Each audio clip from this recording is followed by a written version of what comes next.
자, 그 다음에 14번부터 해서는 요거는 정책론 파트입니다. 14, 그 다음에 15, 16번, 그 다음에 17번, 18번까지 정책론 파트인데, 정책론에서는 구성이 어떻게 되어 있습니까? 한번 볼게요. 정책론에서는 제일 먼저 보시는 게 시장 실패 나오고, 시장 실패. 그 다음에 두 번째 나오는 것이 토지 정책 나오죠. 토지 정책. 그 다음에 세 번째 나오는 것이 외부 효과 나오고, 외부 효과. 그 다음 네 번째 나오는 것이 주택 정책. 다섯 번째 보시면은 조세 정책, 조세 정책.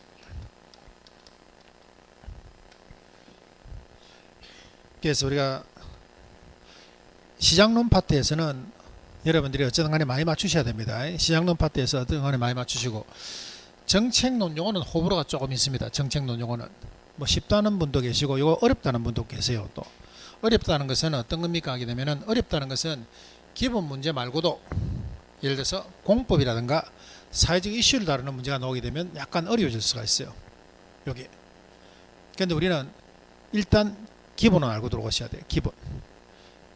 자, 제일 먼저 보시면은 14번 물어보는 것이 요거죠. 시장 실패 원인이 아닌 것, 요겁니다. 요거.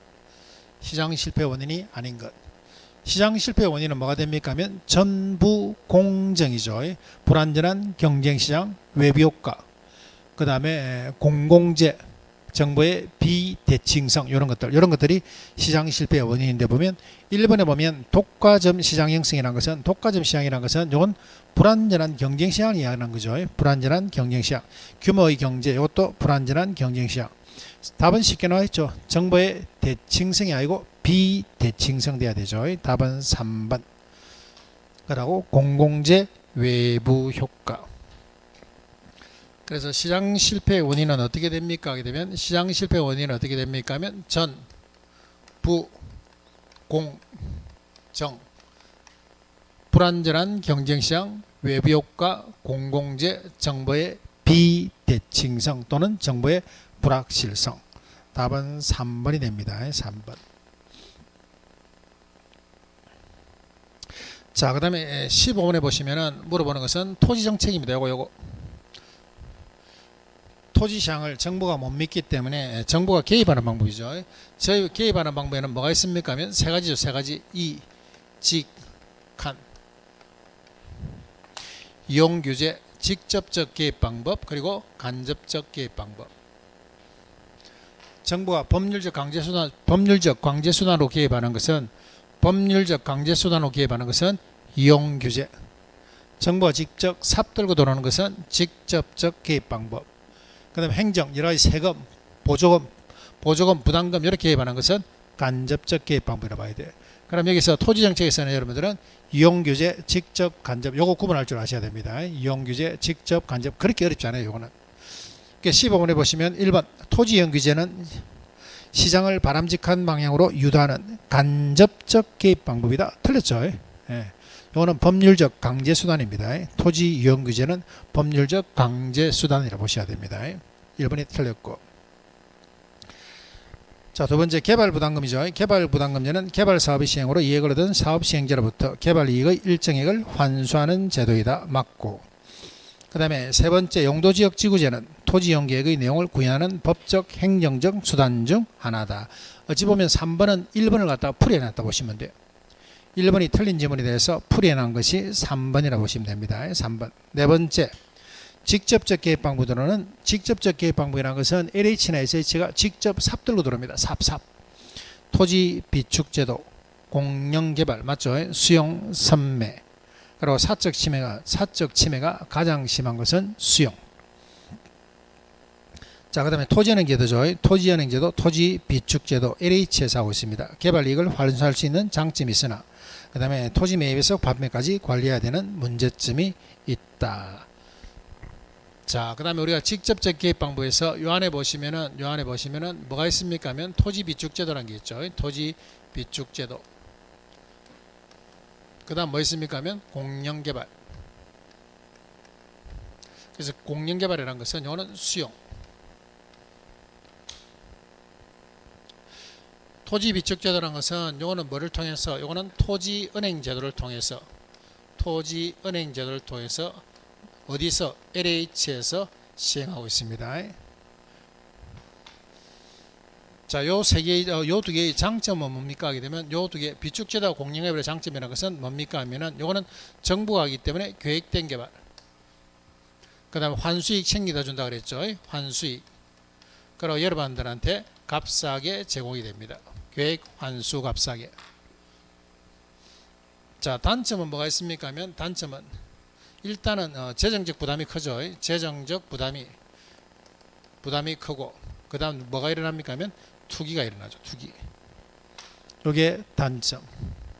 그다음에 토지 비축 제도의 하나의 큰 단점은 뭡니까 하면 토지를 계속 모으니까 관리상의 단점이 있고 그다음에 공영개발에서는 이거는 뭐가 됩니까 하면 이거는 수용하기 때문에 민원이 단점이 있다 이랬습니다. 민원이 단점. 그래서 우리가 토지정책에서 이용규제, 직접적 그리고 간접적 개입 방법에서 종류 구분하시고 토지은행제도 그다음 공영개발 요거 차이점 여러분들이 조금 정리해 주시면 됩니다.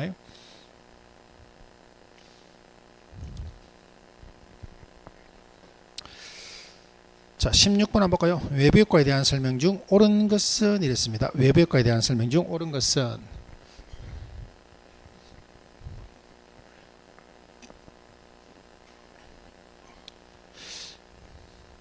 자, 1번, 2번은 일단 틀렸죠. 1번에 보시면 외부효과는 토지의 개별성과 관계가 있다. 외부효과는 이거는 개별성과 관련이 있는 게 아니고 요거는 토지의 자연적 특성에서 뭐하고 관련이 있습니까? 개별성이 아니고 부동성. 하다못해 부동성이 아니고 인접성까지도 괜찮아요. 부동성, 인접성과 관련이 있지 개별성과는 관계가 없습니다. 그 다음에 두 번째 틀린 것은 외부효과라는 것은 그게 의도적인 결과가 이런 말 나오면 안 된다 그랬죠. 외부효과에서는 XX가 두 개 나와야 됩니다. 외부효과에서 설명할 때는 XX가 두 개 나와야 되죠. 의도하지 않고 시장기구를 통하지 않았으므로 이렇게 나와야 돼요. 일단 1, 2번은 틀렸고 자, 그 다음 우리가 여러분들이 1주차부터 해서 계속 지금 외부효과 플러스 이거는 외부경제 영어로는 뭐라 합니까? 핀피 마이너스 외부 불경제 영어는 뭐라 합니까 하면 님비. 자, 이렇게 해서 우리가 세 가지만 좀 특정 잡자 그랬죠. 세 가지만 어떤 거 비용 측면 그 다음에 생산 측면 그 다음에 가격 측면 요거 비용 측면에서 사적 비용이 크면 뭐가 됩니까? 사적 비용이 크면은 정의 외부효과 사회적 비용이 크면 부의 예비효과. 이거는 이걸로 하지 마시고 길거리에 여러분들이 쓰레기 이렇게 쭉 절비하게 늘어져 있는 것은 부의 예비효과 맞죠? 누가 치웁니까 하면 시군구에서 치워. 그래서 우리가 사회적 비용이 크면 이거는 부의 예비효과 사적 비용이 크면 정의 예비효과. 그 다음에 생산 측면에서 봤을 때 우리 부동산 학교를 해서 과대 생산이 나오는 것은 딱 한 군데라 그랬죠. 부의 예비효과. 그러니까 정의 예비효과에서는 이거는 생산은 과소 생산. 자, 가격을 보시면은 정의 예비효과 핀피에서는 수요가 증가하기 때문에 가격이 어떻게 됩니까? 가격 상승. 이거는 공급이 감소하기 때문에 가격 상승. 그래서 다른 건 다 틀린다 하더라도 외부 효과에서는 다른 건 다 반대인데 가격 상승 또는 임대료 상승하는 것은 이거는 공통점이라 봐야 됩니다.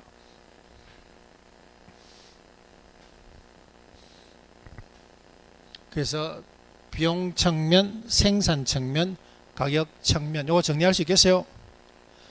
사적 비용이 많이 들면 정, 사회적 비용이 많이 들면 부, 그 다음에 과소 생산 나오면 정, 과대 생산 나오면 부, 그 다음에 가격과 임대료는 전부 다 상승. 가격과 임대료는 상승. 자, 그래서 세 번째 보시면은 세 번째 부의 예비효과에 대한 규제는 부동산 가치를 하락시키는 효과를 가져올 수 있다. 이런 말 넣으면 안 됩니다. 앞에 부의 예비효과든 정의 예비효과든 요거는 가치가 하락한다는 자체가 틀린 거예요.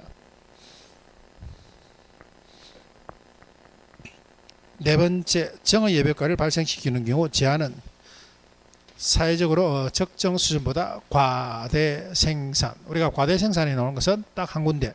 부의 예비효과. 우리가 저 토지이론에서 보시면 지대이론에서 한계지에서 지대가 발생하는 사람은 딱 한 사람이죠. 한계지에서 지대가 발생하는 사람은 딱 한 사람 누구예요? 마르크스. 그것도 유일합니다. 유일해. 토지영역에 보시면 유일하게 건축을 할 수 없는 토지가 딱 하나 있어. 건축을 할 수 없는 토지 맹지. 유일합니다. 유일. 그 다음 부동산 학교에서 우리가 과대 생산이 나오는 데가 딱 하나 있습니다. 그게 뭐예요? 부의 예비효과. 다섯 번째, 사적 비용보다 사회적 비용이 크다 그랬죠. 사적 비용보다 사회적 비용이 크다는 것은 정입니까? 부예요? 부의 예비효과 맞나요? 네, 생산은 과대 생산. 답은 5번. 자, 17번 한번 볼게요. 17번에 보시면 정부에서 공업 및 주거지형이 혼합된 지역을 어울리지 않는 지역을 주거 전용 지역으로 토지 용격을 변경한다 그럽니다.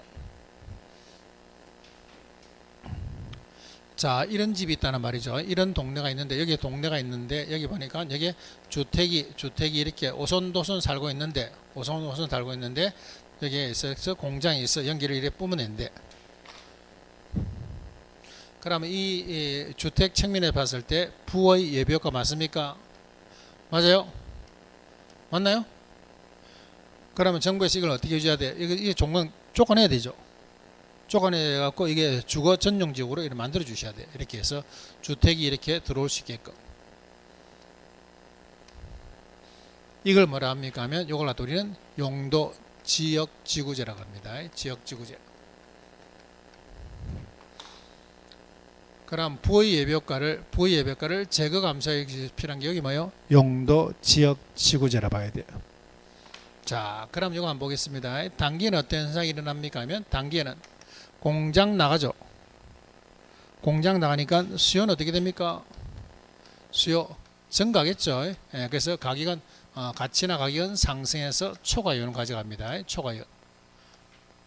기존에 있는 사람들, 이 사람들은 뭘 가져간다고? 초과이윤을 가져갑니다. 그런데 장기에는 어떤 현상이 일어납니까 하면 장기에는 공장 나가고 여기에 뭐 들어오겠습니까?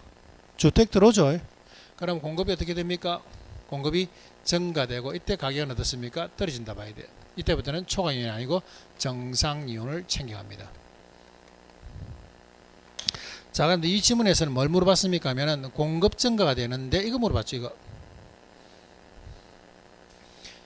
자, 기존에 여기 공장이 나오고 주택이 들어오는데 요 집들이 전부 다 6억짜리라 볼게요. 6억짜리. 기존에 있는 집들이 6억짜리면 6억짜리 집들도 공급이 증가할 수 있고 6억보다 비싼 7억짜리 집들도 공급이 증가할 수도 있고 그 다음에 6억보다 싼 5억짜리 집도 어떻습니까? 공급이 증가할 수 있다 봐야 돼요.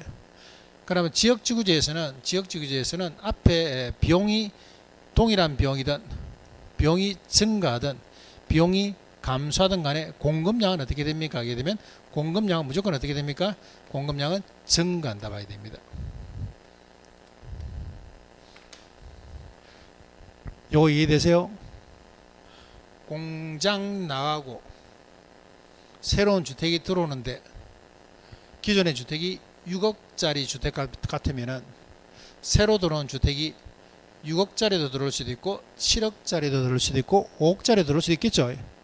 그렇다 하더라도 공급량은 전부 다 어떻게 됩니까? 무조건 증가합니다. 이해되세요? 그러면 6억짜리 같은 비용이 동일한 비용이 들어온다면은 이때는 수평을 그리면서 공급 증가, 비용이 증가하는 사람이 들어온다면 우상향을 그리면서 비용이 증가, 비용이 감소하는 사람이 들어오면 우하향을 그리면서 공급량은 증가. 무조건 공급량은 증가가 되죠. 그래서 답은 4번에서 틀렸죠. 3번.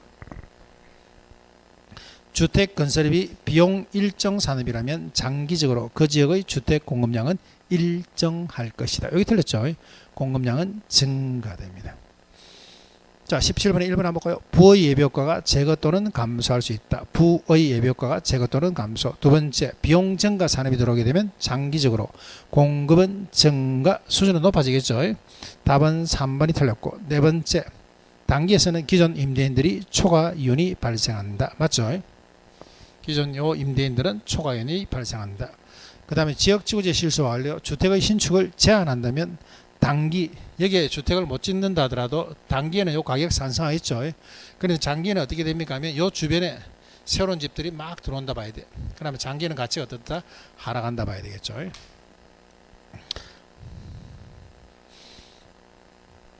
자, 18번 한번 볼게요. 18번에는 뭡니까 하게 되면 18번에는 요겁니다. 요거 주택정책.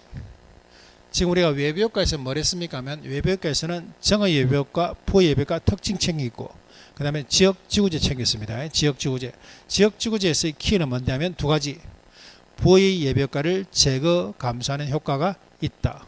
그 다음에 지역지구제에서는 비용 불변, 비용 증가, 비용 감소 산업 어떤 산업이 들어온다 하더라도 공급은 어떻게 됩니까? 증가.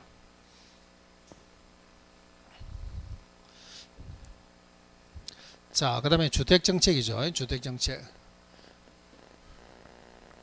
자, 주택정책에서 이번에는 임대료 규제를 물어봤습니다. 임대료 규제. 자, 또 한번 테스트 한번 해볼까요? 자, 임대료 규제는 단기에는 어떻게 됩니까? 단기에는 뭐가 증가? 수요가 증감에 따라서 효과가 있고 없고 효과가 있고 그 다음에 장기에는 공급이 삐겠죠. 감소해서 뭐다? 효과가 일어나지 않는다. 자, 한번 해볼까요? 보조는 어떻게 합니까? 보조. 단기에는 수요 증가에 따라서 효과가 아닌데 봐라 또 모른다. 보조는 효과를 물어보는 게 아니고 가격, 가치 물어봅니다. 가격은 어떻게 되고 가격은 상승할 것이고 장기에는 보조하기 때문에 공급도 증가하죠. 그래서 가격이 어떻게 된다? 하락할 것이다. 지금 3주째 하고 있죠. 근데 이걸 모른다는 건 말이 되나? 말이 돼. 시험 문제 나오는 것은 거의 여기서 나온다니까. 여기서 다른 건 안 어렵다니까. 다른 것은 안 어렵다니까요. 이 말들을 약간 변형시켜서 나올 뿐이지 내용은 똑같다니까. 내용은 다시 한 번 더. 규제는 단기에는 수요 증가에 따라서 효과가 있지만 장기에는 공급이 감소하기 때문에 효과가 나타나지 않는다. 보조는 단기에는 수요 증가에 따라서 가격이 상승하지만 장기에는 공급도 증가하기 때문에 가격이 어떻다? 하락한다. 됐나요? 자, 그래서 18번 한번 볼게요. 1번. 정부의 임대료 상승을 균형 가격 이하로 규제하면 돼 있죠. 규제 나왔죠. 자, 동그라미 치볼까요? 규제, 그 다음에 단기 나왔습니다. 효과 있고 없고? 있고 효과가 발휘한다. 두 번째, 임대료 규제하게 되면 초과 수요 발생하는 거 맞죠? 초과 수요 발생해서 임대주택의 부족 문제가 발생한다. 다시 말해서 공급이 어떻게 된다? 감소한다. 그 다음에 세 번째, 임대주택의 질적 저하, 이중가격 형성으로 저소득층의 주택난 심화가 일어난다. 맞나요? 그 다음에 장기보다는 단기에 초과 수요가 더 커진다. 여기 틀렸죠? 장기보다는 단기가 아니고 단기보다는 장기. 자, 임대료 규제를 한다는 것은 낮게 규제하는 겁니다. 낮게 규제하면 어떤 현상이 일어납니까 하면 초과 수요 현상이 일어나고 그 다음에 높게 규제하면 어떤 현상이 일어납니까 하면 아무런 변화가 없다. 자, 그 다음에 여기서 초과 수요가 더 크게 일어나는 것은 첫 번째, 단기에서 어디로 갈수록? 단기에서 장기로 갈수록. 두 번째, 수요 공급이 어떨수록? 수요와 공급이 어떨수록? 탄력적일수록.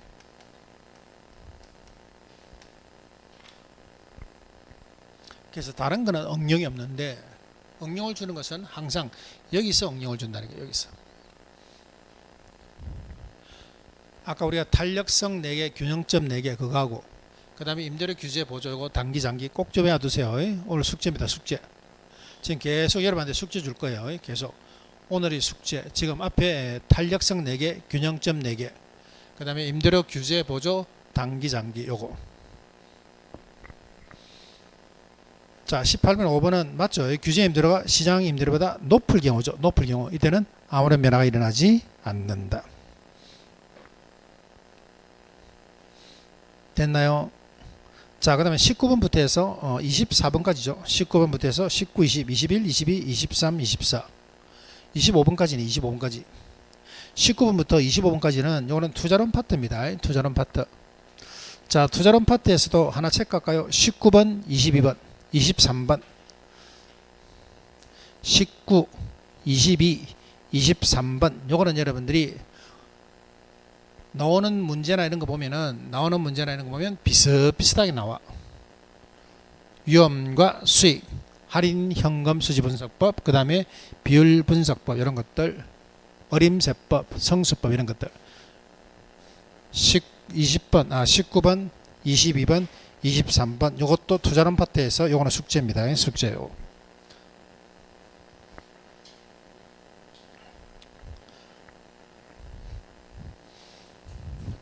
자, 투자론 파트 구성이 어떻게 되어 있나 한번 볼게요. 투자론 파트에 제일 먼저 나오는 것이 뭐가 나옵니까 하면 지렛대 효과가 나오죠. 지렛대 효과. 그래서 지렛대 효과가 이론상에서 문제가 나오지 않고 계산 문제가 예를 들어서 나온다면은 요거는 여러분들이 뭐 예를 들어서 틀린다 하더라도 뭐 크게 뭐 요거는 뭐 중요하지 않습니다. 틀리도 괜찮아. 근데 두 번째 나오는 거 이거 틀리면 안 되죠. 위험과 수익 요거 틀리면 안 돼. 요거 위험과 수익 이거 틀리면 안 된다니까. 그 다음 포트폴리오.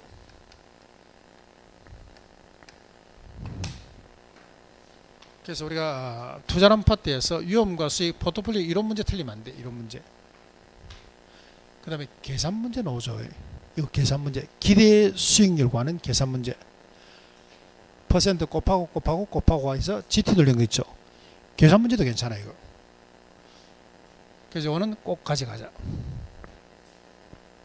됐나요? 그럼 이게 19번 문제가 어느 겁니까 하면 요거예요. 19번 문제 이거 틀리면 안 돼. 19번 문제. 자, 위험에서는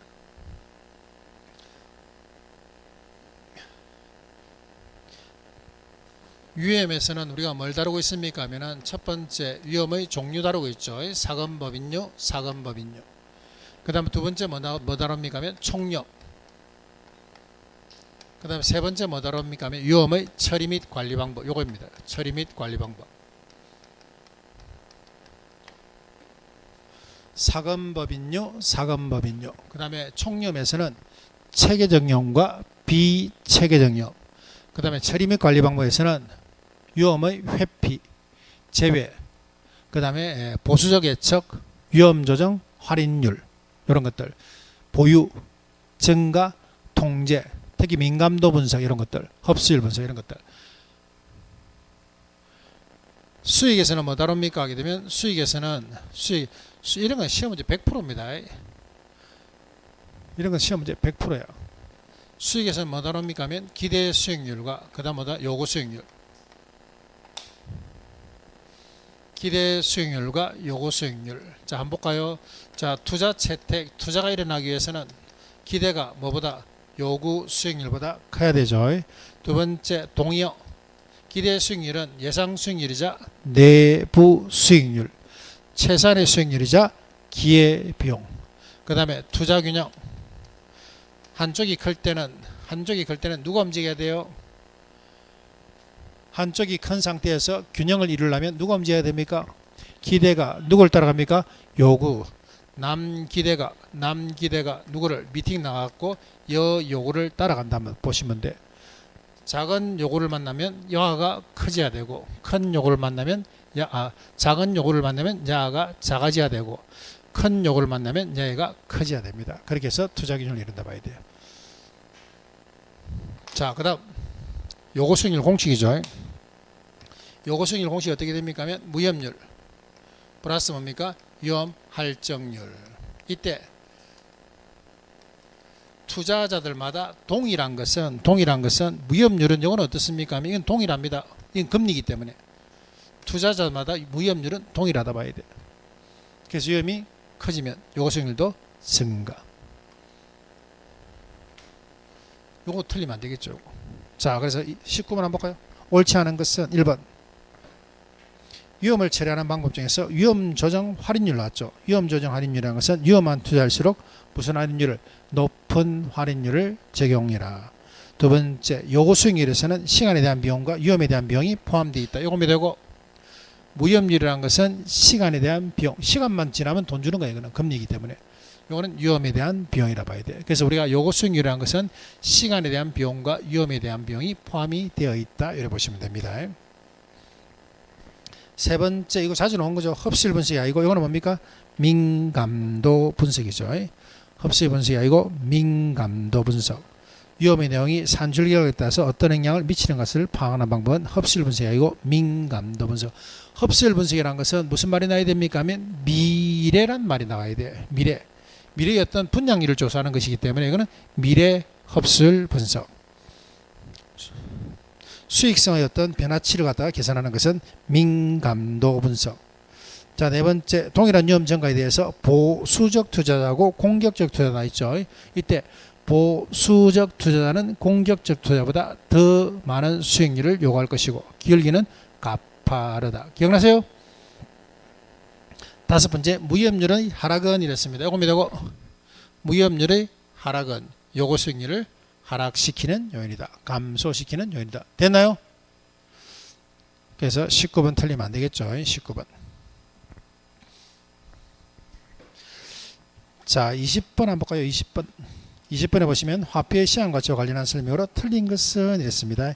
이거는 단순하게 개념 물어본 거예요. 개념 물어볼 때는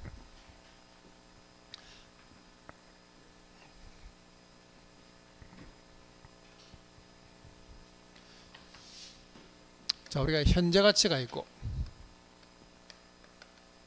그 다음에 미래 가치가 있습니다. 미래 가치. 현재 가치는 뭐 있습니까 하면 일시불의 현가, 그 다음에 연금의 현가, 그 다음 뭐 있어요? 저당 상수. 그 다음에 미래 가치는 뭐 있습니까 하면 일시불의 내가, 그 다음에 연금의 내가, 그 다음에 감채 기금 개수. 저당 상수란 것은 원리금 변동 상한 조건에서 뭐 구할 때? 원리금 구할 때. 감채기면한 것은 N년 후에 얼마를 만들기 위하여. 요 네 개는 우리가 여러분들이 개념 잡으실 때 다른 거 필요 없습니다. 뭐만 잡으시면 됩니까? 일시불인지 그 다음에 연금인지 요거만 구분하시면 돼요. 요 네 개는 일시불인지 연금인지 그 돈만 구분하시면 돼. 현재 미래는 문장에 다 있습니다. 문장에 싹 다 있어. 역수 한번 볼까? 역수. 일시불의 현가계수는 역수는 일시불의 내가계수, 연금의 현가계수는 저당상수, 연내는 감채기금계수. 자, 1번 한번 볼까요? 1번. 자, 1번에 보시면은 매월 연금 형태로 되어 있죠. 그러면 연금 동그라미 치시고 이 연금이 필요한 시점이 언제가 한번 보러 갈까요? 적립 후 돼 있나요? 적립 후 돼 있나요? 현재입니까? 미래입니까? 앞에 뭐 있는데 연금 구하고자 하는 것은 미래 조인트 해야 되겠죠. 연금의 내가계수. 두 번째, 원리금 변동 상환 방식으로 해서 주택 저당 대출을 받은 경우 저당 대출이 매기간 원리금 상환액은 뭐를 이용해서 저당 상수 맞고, 일시불의 내가계수하고 일시불의 현가계수 역수 맞나요? 일시불은 일시불로 받아라. 일시불은 일시불로 받아라. 네 번째, 연내는 뭐로 받아야 됩니까? 연내는 뭐로 받아야 돼요? 감채기금으로 받아야 되죠. 답은 4번. 다섯 번째, N년 후에 1억을 만들기 위해서 쓰는 것은, 만들기 위해서 쓰는 건 뭡니까? 감채기금 맞나요? 그런데 곱하기 감채기금 하셔도 되고 나누기 연금의 내가계수 하셔도 되죠. 두 개는 뭐기 때문에? 역수기 때문에. 요거 이해되세요? 곱하기 감채기금 해도 되고 나누기 뭡니까? 연금의 내가계수 해도 된다고. 두 개는 역수기 때문에.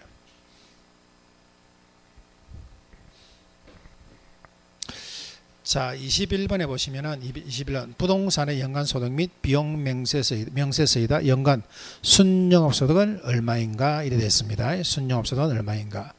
순영업소득을 물어봤다는 것은 이거는 영업 경비를 물어봤다 봐야 돼요.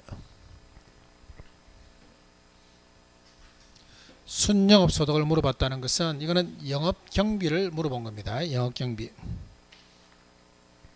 자, 그래서 우리가 위험과 수익 요거 여러분들이 꼭 이론 잡으시고, 그 다음에 나오는 게 뭡니까? 영업 수지 분석. 그 다음에 화폐의 시장 가치 나오죠. 화폐의 시장 가치.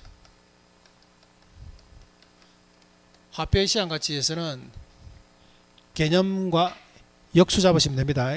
개념과 역수. 그 다음 나오는 것이 영업 수지 분석입니다. 영업 수지 분석.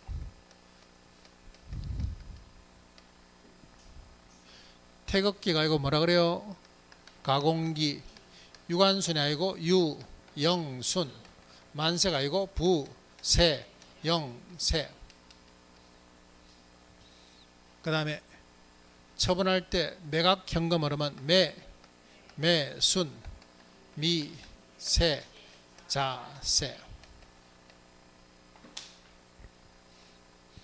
자, 근데 21번에 물어보는 것은 순영업소득 물어보는 겁니다. 순영업소득. 순영업소득 물어봤는데 뭘 줬어? 유효조소득을 줬습니다. 얼마를? 3억을. 그럼 이거는 영업경비 물어보는 겁니다. 영업경비. 그죠? 요 문제는 계산 문제가 아니고 영업경비를 물어보는 문제라 봐야 돼요. 자, OX 한번 해볼까요? OX. 화재보험료, 유지수선비, 감가상각비, 부채 서비스액, 소득세, 수도료, 전기료, 재산세. 자, 그럼 우리가 감가상각, 부채 서비스액, 소득세 요거 빼고 나머지 싹 다 하면 되죠. 자, 그럼 화재보험료가 얼마? 300. 유지수선비가 너무 많기 때문에 9,000원 내비두고 화재보험료 300에다가 수도료 500 하면 800. 전기료 300 하면 뭐 됩니까? 1100. 재산세 700 하면 1800 맞나요? 1800에다가 9천만원 다니까 영업경비 얼마? 1억 800이죠. 1억 800. 3억에서 마이너스 1억 800을 빼면 되겠죠. 3억에서 마이너스 1억 800을 빼면 됩니다. 얼마 나와요? 1억 9200. 답은 1번.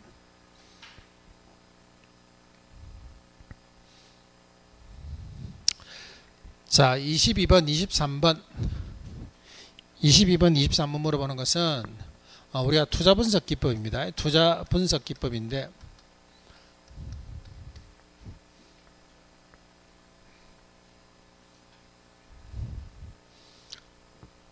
자, 제일 먼저 할인 현금 수지 분석법 물어봤죠.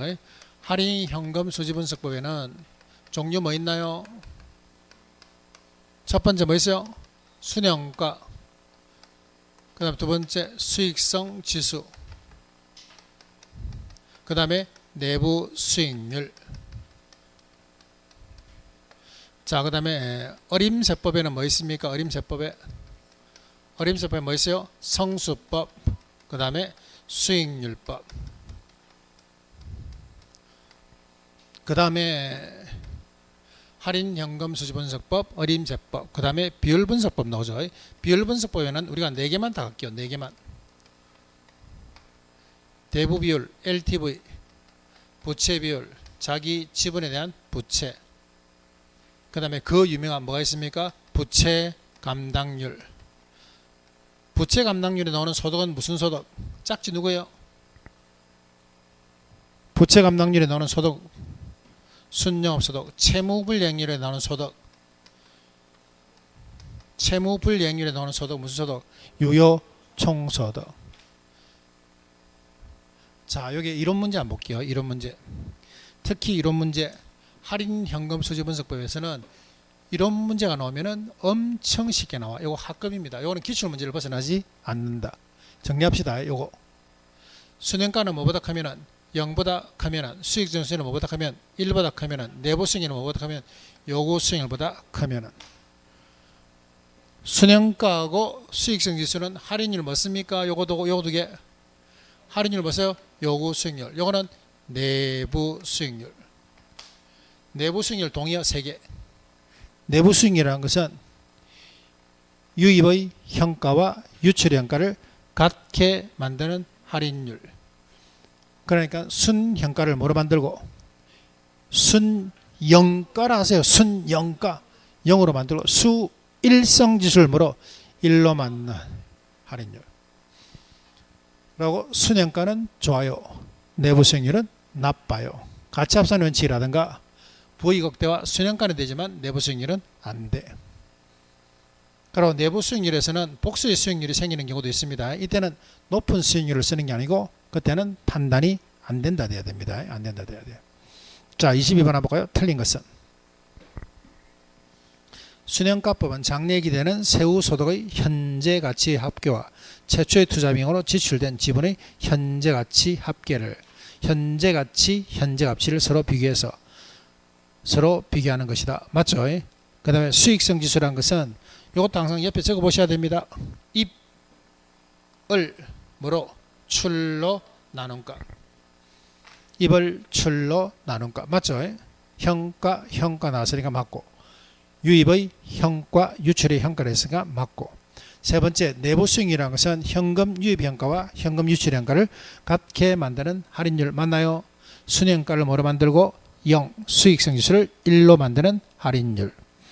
네 번째 내부 수익률법과 순현가는 할인율을 요구 수익률을 사용한다. 틀렸죠? 내부 수익률은 뭐 쓰고 내부 수익률 순현가는 뭐 쓰고 요구 수익률. 답은 4번입니다. 그리고 다섯 번째 순현가 내부 수익률 현가에서 기한법은 화폐의 시장 가치를 고려한다. 22번의 답은 4번. 단순하게 계산 문제도 아니고 그냥 요거 자체에서 이론 물어보는 것은 문제가 엄청 쉽습니다. 요거 할인 현금 수지 분석법 요거 이론 문제 오늘 여러분들 집에 가서 다른 것도 한번 풀어보세요. 기출 문제라든가 딴 데서 풀어봐. 위험과 수익 요거 이론 문제 특히 수익률 할인 현금 수지 분석법 이론 문제 됐나요? 그 다음에 영업 수지 분석에서 가공규 용선 부세 형성 이거는 당연히 알아야 됩니다. 이거 모르는 사람은 이제 누구한테 물어봐야 됩니까? 가공규 용선 부세 형성 모르면 누구한테 물어봐야 돼요? 산업인력공단 물어봐야 됩니다. 이제는 나한테 물어보면 안 돼. 산업인력공단 물어갖고 언제까지 수수료 안 뺍니까? 뭐 환불 수수료 언제까지 안 뺍니까? 물어봐야 돼. 됐습니까? 자, 그 다음에 요거 어림세법의 성수법과 수익률법은 여러분한테 조순 세전세후의 총 자본 배당 수익 그래놓고 1, 2, 1, 2, 2, 1, 2, 1 그 다음에 순소득성수라는 것은 이거는 자본 회수 기간이라고 그랬죠. 자본 회수 기간.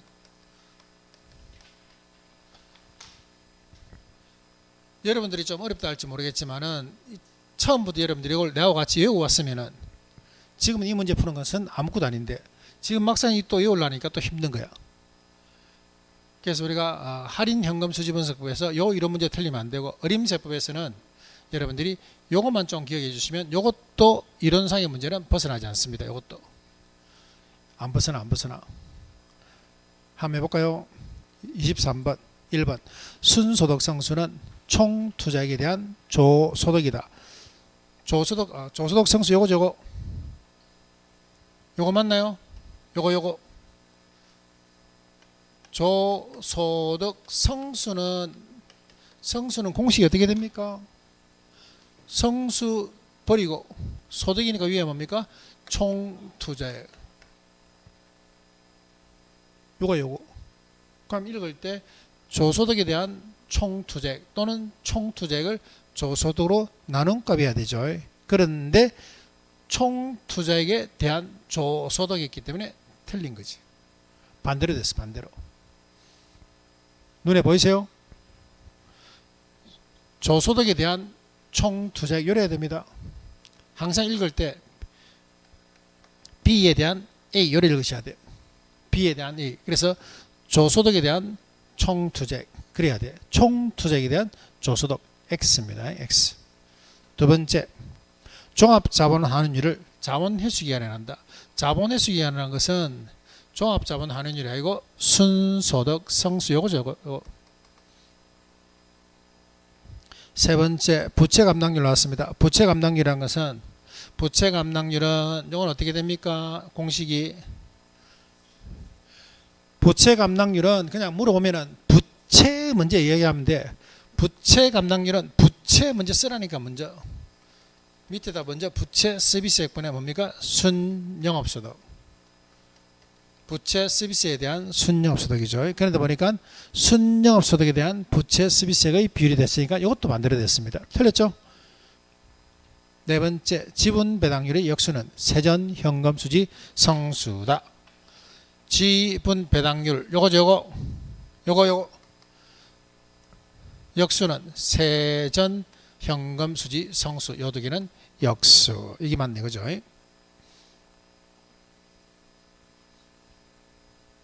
됐습니까? 자, 5번에 세후 수익률이죠. 세후 수익률. 자, 나는 요 공식 모르는데, 요 세후 수익률 나는 공식 모르는데, 쌤이 이렇게 짝대기 딱 긋고 앞에 있는 것만 위로 올리라더라. 그럼 이게 세후 현금 수지, 세후 나왔으니까 밑에는 뭐가 들어갑니까? 지분 투자액.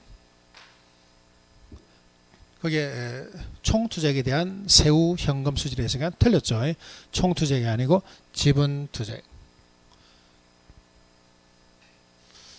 그래서 나 개인적으로 생각에는 이렇게 해서 여러분들이 조순 세전 세후의 총자본 배당 수익, 총은 조총, 누가 순자가 들고 세전 배당에 세후 수익 챙기더라. 이렇게 해서 요거 여러분들이 정리하셔갖고 연습 좀 하시면은 이론상의 문제는 충분히 나는 커버할 수 있다고 생각합니다. 선택은 여러분들이 하셔야 돼. 근데 요거는 무조건 하셔야 돼. 요거는 아시겠죠? 요거는 문제 나오면 아주 쉽게 나옵니다. 이론상의 문제 나오면 아주 쉽게 나와. 자, 24번 요거 저번주에 한 거죠.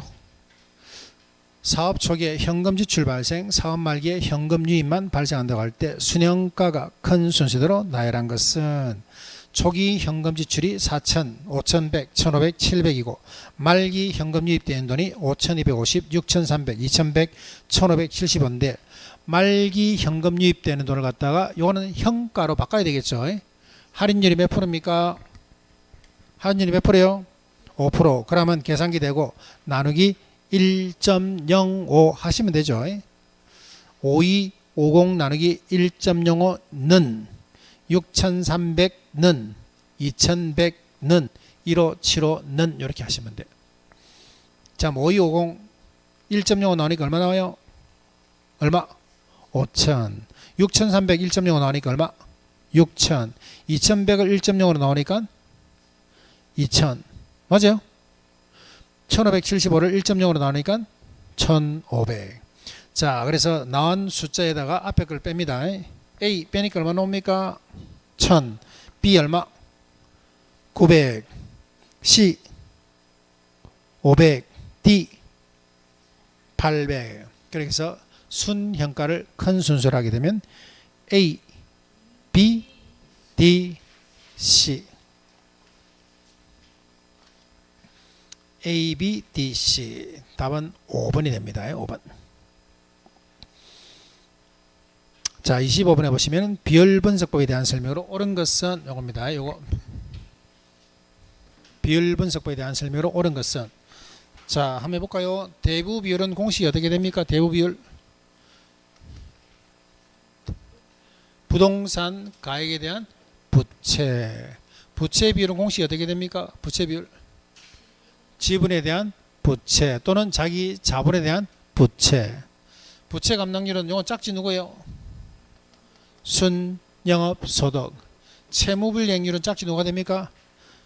유효총소득. 자, 그래서 25번 한번 볼게요. 1번 대부 비율이 높을수록 나왔죠. 지문상에서 대부 비율이 높을수록 또는 대부 비율이 클수록 하게 되면 오른쪽은 싹 다 커진다.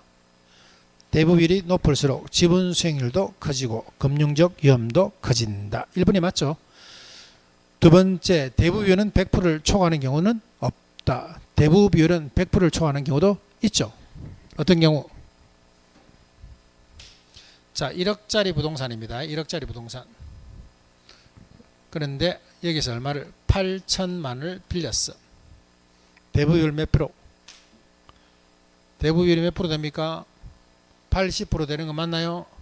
그런데 1억짜리 부동산의 집값이 하락해가지고 이게 7천만 원 되어버렸어. 이런 경우. 그럼 대부비율이 100%를 초과하는 경우도 있다. 대부비율은 100%를 초과하는 경우도 있다. 우리 전세 사기 있고 나서부터 빌라가 좀 많이 그랬죠. 빌라 가격이 자기 들어갔던 어떤 전세 대금보다 가격이 떨어지는 경우도 지금 많이 있다고 그럽니다. 세 번째, 부채 감당률이 낮죠. 부채 감당률 짝지 누굽니까? 부채 감당률 짝지 누구예요? 순영업소득. 그래서 부채 감당률이 1보다 작으면 순영업소득이 매 기간의 원리금 상환액을 감당하기에 충분하다는 것을 의미한다. 1보다 크다면 해야 되죠. 1보다 작다면 아니고 1보다 크다면. 네 번째, 채무불이행률 짝지 누굽니까? 유효총소득. 그런데 순영업소득이 해놨죠. 이것도 틀렸습니다. 그 다음에 다섯 번째, 부채비율이라는 것은 부동산 가치에 대한 융자비율. 부동산 가격에 대한 융자비율. 이거는 뭐예요? 대부비율이죠. LTV 대부비율입니다. 대부비율. 부채비율이라는 것은 내 돈에 대한 너무돈, 내 지분에 대한 부채. 부동산 가격에 대한 부채는 대부비율, 내 돈에 대한 부채는 부채비율. 자, 26번 한번 볼게요. 26번. 상가를 운영하고자 하는 이모 씨는 이미 은행에서 부동산을 담보로 해서 4천만을 대출받았습니다. 이모 씨가 은행으로부터 추가로 받을 수 있는 최대 대출 금액은, 이때는 여러분들이 추가로 체크해놔야 되겠죠. 추가로 체크해 놓으셔야 돼요. 자, 일단 LTV로 한번 빌려볼까요? LTV로. 부동산 평가 가격이 얼마짜리예요? 3억. LTV 얼마인데? 50%. 그럼 이 사람은 3억짜리 부동산을 가지고 LTV로는 얼마 빌릴 수 있는데? 1억 5천. 1억 5천 보고 뭐라 해야 됩니까? 기다려. wait. 잠시 너 기다려봐. 디테일 풀어야 되죠. 이 사람은 1년 동안 소득이 얼마인데, 이 사람은 그거네. 부채 감당률을 줬네. 상가네, 상가. 자, 부채 감당률 줬습니다. 부채 감당률 2는 공식이 어떻게 됩니까?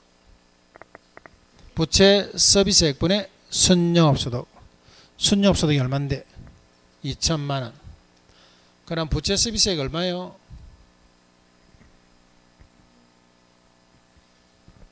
네? 1000 맞죠? 1000. 저당상수 얼마? 0.1. 그럼 이 사람은 빌릴 수 있는 돈이 얼마? 1억. 그죠? 1억. DTI로 푸니까 이 사람 얼마 빌릴 수 있고? 1억 빌릴 수 있고, LTV 푸니까 얼마 빌릴 수 있습니까? 1억 5천 빌릴 수 있어요. 그럼 이 사람 빌릴 수 있는 돈은 1억. 1억인데 추가로 우리가 물어봤죠. 추가로 물어봤기 때문에 이 사람이 이미 대출이 있다 봐야 되죠. 얼마? 그러면 추가로 빌릴 수 있는 돈은 6천. 답은 2번이 됩니다. 2번. 자, 27번 한번 볼까요? 주택금융에 관한 설명으로 틀린 것은 해서 이제 금융론 파트죠. 27, 28, 29, 30 여기까지는 금융론 파트입니다. 금융론 파트 1번. 금리 상한 변동금리의 경우는 차입자의 부담을 줄여주는 제도이다. 금리 상한 변동금리의 경우는 차입자의 부담을 줄여주는 제도이다. 변동금리이긴 한데 상한선을 두고 있는 거죠. 상한선을 두고 있기 때문에 차입자의 부담을 줄여주는 제도이다. 맞고. 자, 1회차 이자 나왔습니다. 이자. 1회차 이자는 원금과 원리금 상환 방식이 같다. 맞나요? 세 번째, 고정이자율이죠. 고정이자율 조건에서 대출자 은행은 시장금리가 하락하는 경우에 차입자의 조기 상환 위험에 놓이게 된다. 맞습니까? 맞아요?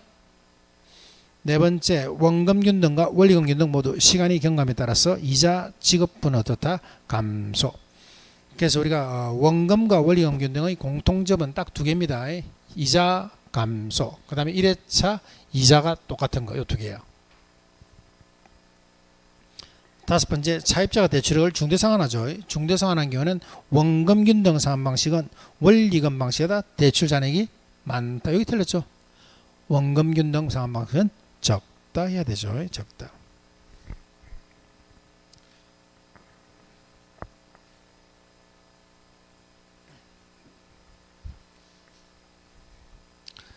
자, 우리가 금융론 파트에서는 제일 먼저 지분금융, 그 다음에 부채금융,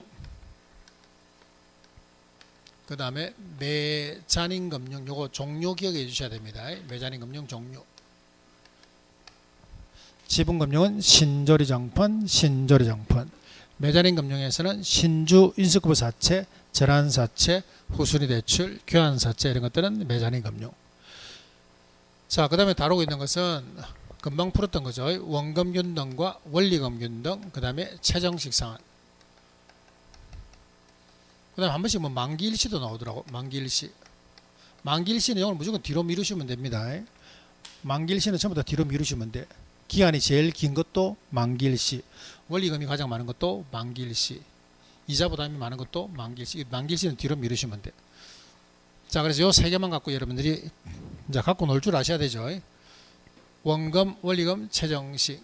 특징은 뭔데 하면 이거는 원금은 균등, 원리금이 균등. 원리금의 특징이라는 것은 갈수록 원금은 어떻게 됩니까? 증가. 미래의 소득이 증가할 거라고 예상되는 젊은 소득층이죠. 이런 것들은 최정식 상환. 전체 만기 끝났죠. 전체 만기 끝나고 원리금이 가장 많은 것은 최정식, 원리금, 원금. 초기에 납부되는 원리금이 큰 순수하게 되면 원금, 원리금, 최정식. LTV와 DTI 비중이 많은 것도 원금, 원리금, 최정식. 중도 상환했을 때 남아있는 잔금 비율이죠. 남아있는 잔금 비율이 많은 순서하게 되면 최정식, 원리금, 원금. 되죠. 요 세 개를 갖고 여러분들이 계속 어떻게 순서가 되는지 그거 여러분들이 체크하시면 되고, 원금과 원리금의 공통점이랑 요 두 개의 공통점은 이자는 갈수록 체감됩니다. 이자는 체감되고, 그 다음에 1회차 이자는 똑같아. 1회차 이자는 똑같은 것은 요거는 공통점이라 봐야 됩니다. 자, 28번 한번 볼까요? 28번은 이 중에서도 원금균등 상환 방식입니다. 원금균등. 그래서 원금균등 상환 방식은 요거는 여러분들이 암산으로 풀어도 될 만큼 문제를 내놨어요. 여러분들이 암산으로 풀어도 충분합니다. 자, 이 사람 2억 대출 받았죠. 2억 대출 받아가지고 이자율이 몇 프로? 5%. 이자율이 몇 프로? 5%. 10년간 원금균등 상환으로 매년 상환 방식 대출 받은 경우 3회차 상환해야 될 원리금 물어봤습니다. 그럼 이 사람은 10년 동안에 매년 얼마씩 갚아야 돼요? 원금을 2천만 원 맞나요? 2천만 원. 그러면 3회차에 상환해야 될 원리금 하게 되면은 이자만 구하면 되죠. 이자만. 이 사람 몇 번 갚았습니까? 2번. 그럼 2억에서 2번 빼면 얼마? 1억 6천. 1억 6천에 5%는 1억 6천에 10%는 1600. 5%하면 얼마? 800. 앞에 원금 2천만 원 나면 2800. 답은 3번. 자, 여기까지 하고 좀 쉴까요? 예.